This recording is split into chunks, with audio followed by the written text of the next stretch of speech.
Hey, Armand here with your forecast for the week of May 30th, 2021. If you are in the northeastern United States, the forecast is rain. But let's see if we can talk about some astrology as well, because we are really still in the midst of a little bit of a rainstorm astrologically as well, as we move between the two eclipses, between last week's lunar eclipse and next week's solar eclipse. We have the last quarter moon in Pisces this week.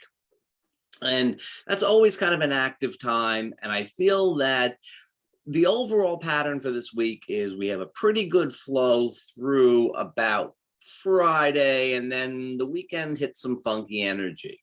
So we do have the last quarter moon on Wednesday. That's also the day that Venus goes into Cancer. That means that at the beginning of the week, Venus is going through the end of Gemini. It's a nice sociable kind of vibe, and then moves into Cancer. Venus in Cancer is a little bit more traditional. It's a little bit more of that sort of June weddings kind of feeling, a little more family oriented, a little more closer to home kind of feeling.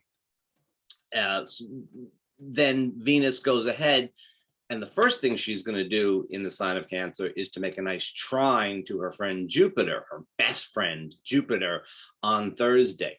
Always a sweet aspect. Even when they have hard aspects together, these two planets always have a good feeling.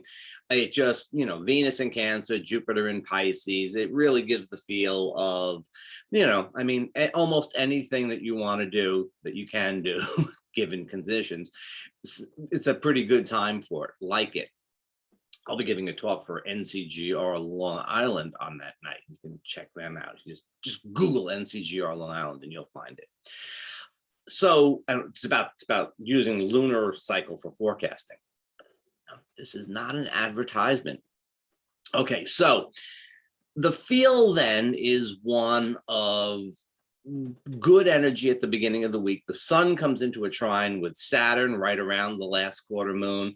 That's always a good aspect for building things. The sun is in Gemini, ready to consider different possibilities. Saturn is in Aquarius, kind of holding steady on the ideals.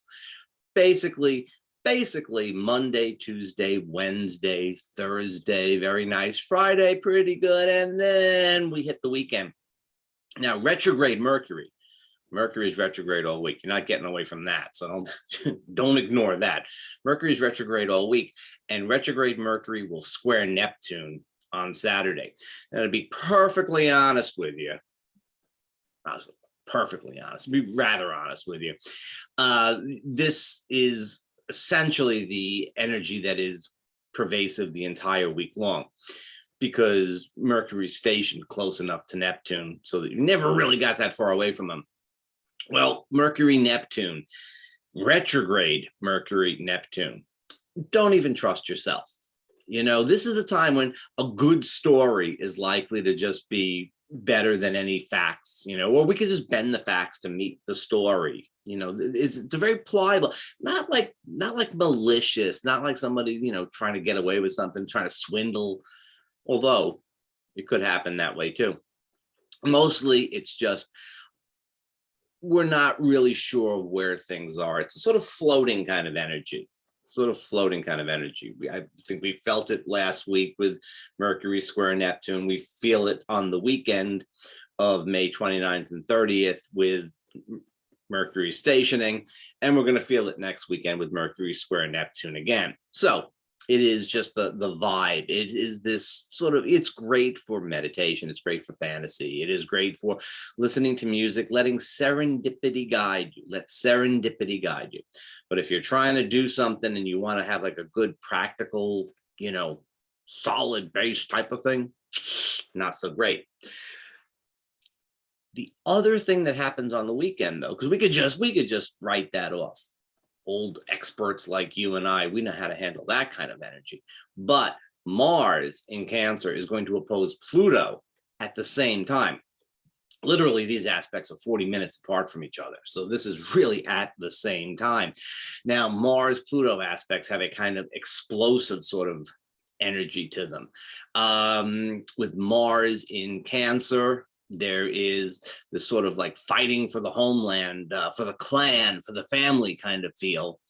And with Pluto in Capricorn, well, no matter where Pluto was, he was going to give a little bit of a push to Mars. There's a bit of a struggle. Who's in control? Who has the power?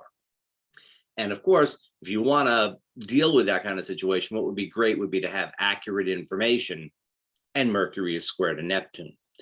So, again, let serendipity guide you. Take it easy. Don't take things too seriously. It's easier said than done, I know, but it's a good strategy. Don't take it too seriously because you could be wrong about things.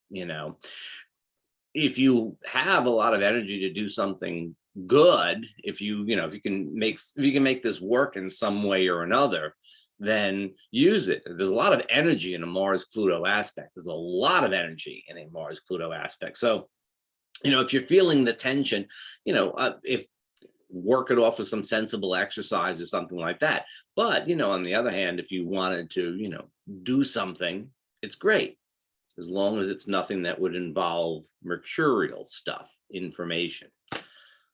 Well, all right, you got the idea. You have really clear sailing, well, probably not really clear sailing, but you've got relatively harmonious aspects through about Friday sometime, and then it gets a little bit more confusing.